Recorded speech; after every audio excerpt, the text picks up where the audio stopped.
One thing I've learned is you have to embed strategic thinking into the day-to-day life of an organization. That's just critical. And too often, leaders decide, I am the one. I'm the only one who can come up with the brilliant ideas about how our organization moves forward. That's a mistake. I've seen it again and again. So the question is, first, what happens when a leader decides he or she is going to disregard input from below and really take charge of the organization? You know, there are times when any leader has to take charge and drive the ship where it needs to go. But in the vast majority of cases, you need to build ideas from the bottom up. I really learned that in a place called U.S. Southern Command. Great job. Headquarters, Miami, Florida. I'm a South Floridian, speak Spanish. It's a very comfortable place for me.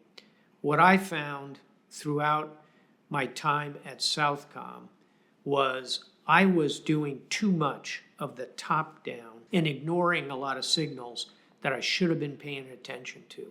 My boss at that time, Secretary of Defense Bob Gates, said to me, Stavridis, you got a lot of good ideas, but you better make sure you really listen to the input from the people in your command.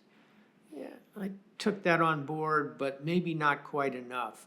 We reshaped the command, I think, in sensible ways, in my view, but I hadn't taken into account the culture, the deep embedded ideas for good, and I certainly hadn't solicited input sufficiently. What happened? We made some short-term gains, but after 3.5 years, my tour was done.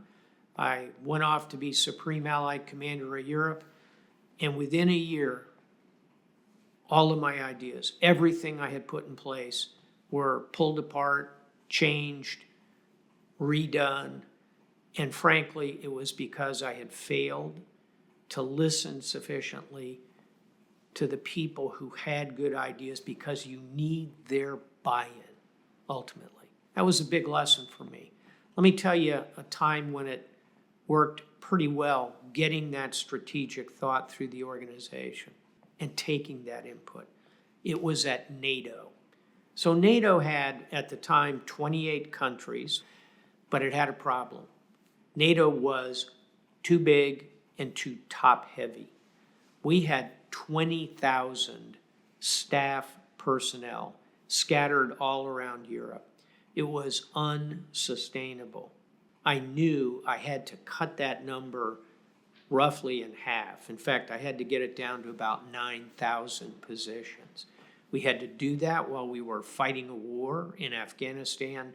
We had a pop-up conflict in Libya.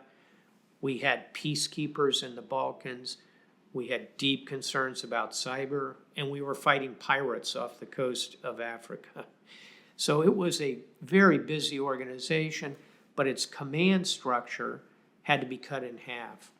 In my previous style, I might have said, okay, here's where we're going to cut. I would have gotten out a red pen and lined out this and cut that headquarters and dropped this one and maybe put a few more people over here so I could get rid of this chunk. That was not going to work. So what we did instead was we effectively put together an open input process that allowed every person in that command structure to give us their input. We also went sideways outside the organization to the 28 different countries that were providing these personnel and did a deep dive with each of them about where the Lithuanians were and where were the French personnel and where the Bulgarians were stationed. We really took that peer level input, and I spent a lot of time on a jet going capital to capital in Europe, meeting with the leaders of all of those militaries. So we had that bottom-up input, many, many good ideas that you get from the detailed level of an organization. We had that sideways input from the nations. And then finally, I went to the leaders of NATO. I went and individually briefed Barack Obama, Angela Merkel of Germany, David Cameron of the United Kingdom, Nicolas Sarkozy of France. I went to each of them, taking all of that and shaping a plan that included their inputs and their ideas. So at the end of the day, what I learned was you have to drive that strategic concept into the organization, and you got to do it retail. You got to do it as a leader by listening actively. Now, there are 3 million troops in NATO, but we took a lot of input coming up. You got to do it retail with each of the leaders of the military, my peers, if you will. And then you got to go to your boss, and you got to have that hard strategic conversation with her as well.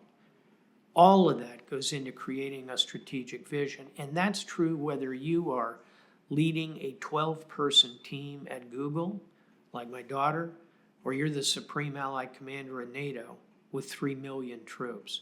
You've got to get out and actively seek all of those good ideas.